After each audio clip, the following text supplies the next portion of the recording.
Why do you come to us? The humans are returning. They're hunting us. You do not know the sea. We will learn your ways. Avatar: The Way of Water has finally splashed onto the big screen, and it's everything we hoped it would be. From mind-blowing stunning visuals to epic adventure and storytelling. James Cameron's enriched world of Pandora is a visual treat, and we already can't wait for the sci-fi odyssey to continue. And we already have some ideas as to where Cameron should take Avatar 3. So today we're counting down our 5 pitches for Avatar 3. Hello, and welcome back to Slurg Zero. Before we jump into the video, be sure to subscribe to the channel and hit that bell icon to be kept up to date with all our latest content. Now let's get into it. Coming in at number 5, KIRI'S father. One of the biggest questions left unanswered after walking away from Avatar 2 was who KIRI'S real father is. Avatar 2 introduces us to a heap of new characters, one of those being Jake Sully and Neytiri's adopted daughter Kiri. And it's made apparent right from the get-go that her birth is a complicated one. She was born from Grace Augustine's avatar, played by Sigourney Weaver after the Doctor died in the first film, and her father's identity remains a mystery to us. The only person named a potential suspect is Dr. Norm Spellman after Kiri was teased by her brothers. Spellman also had a Na'vi avatar and could, in theory, have had a relationship with Grace that wasn't shown on screen. But it could also be possible that Kiri is in fact Iwa's child, and the universe's higher power character, yet to be discovered by the rest of the Na'vi.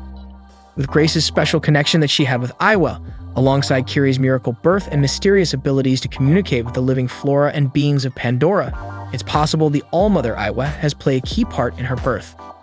But hopefully, Avatar 3 will take a deeper dive into Kiri and uncover her true identity.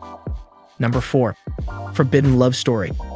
Avatar 2 followed suit in themes of a forbidden love story that we first saw with Jake Sully and Neytiri in the first film, and now the second movie appears to be heading down a new potential romantic subplot. At the end of Avatar, Neytiri saves Jake's life by providing him with his exo-pack to help him breathe, before Jake tells Neytiri, "I see you."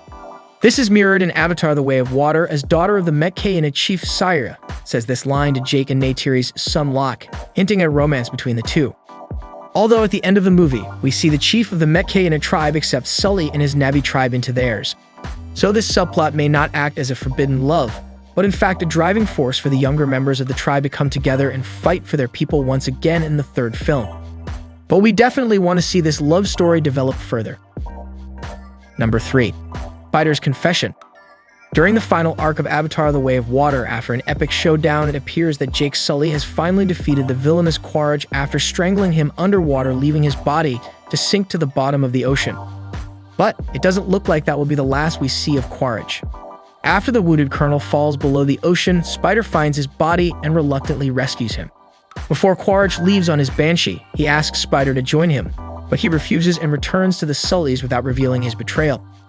Though it was revealed that Quaritch is in fact Spider's father, Spider has no love for him, but it's almost guaranteed his action will come back and haunt him in Avatar 3, which will ultimately lose the trust of the Sullys. And of course, the war will continue between the Na'vi and Sky people. Neytiri held a knife to Spider's throat in the showdown between Jake and Quaritch in The Way of Water. Once she finds out, we can definitely see her sacrificing a son for a son as revenge. Whilst this was a controversial act on Spider's behalf, we definitely want to see his confession in Avatar 3, but it's pretty likely he won't disclose what he's done until Quaritch returns and he has no other choice. Number 2. The End of Quaritch. As for Quaritch making his return as the villain in Avatar for the third time, things are looking pretty good for him. But we hope this is the last time he returns.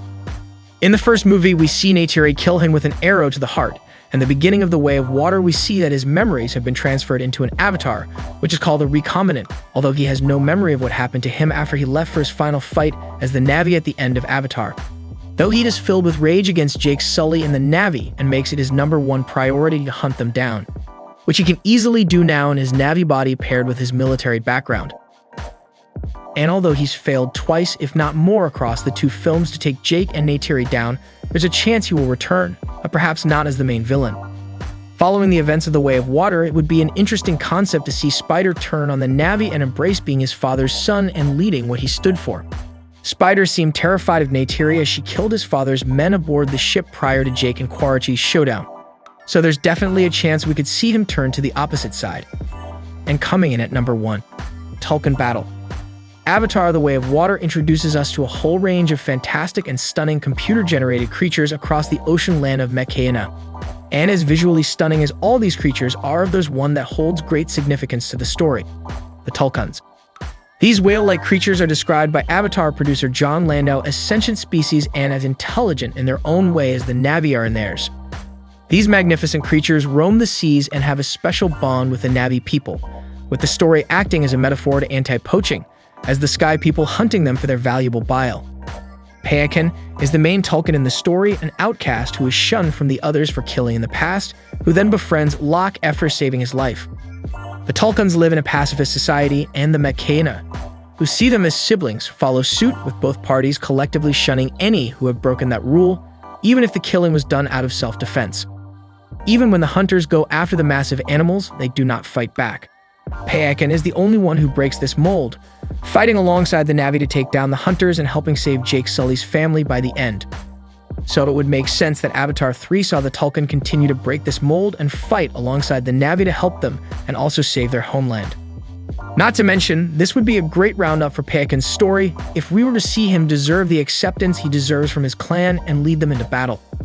We'd already picture the Na'vi army riding on the back of the Tulkun to war. And if this doesn't get you excited for the third Avatar installment, we don't know what will. And that concludes our list. Have you seen Avatar: The Way of Water yet?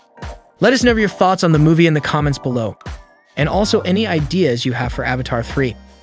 Don't forget to subscribe to the channel for more awesome content, and thanks for watching. To make sure I'm not alone. The story is difficult, but how was I to know? Now it's holding out for nothing. I'm break down to my car and it's been waiting.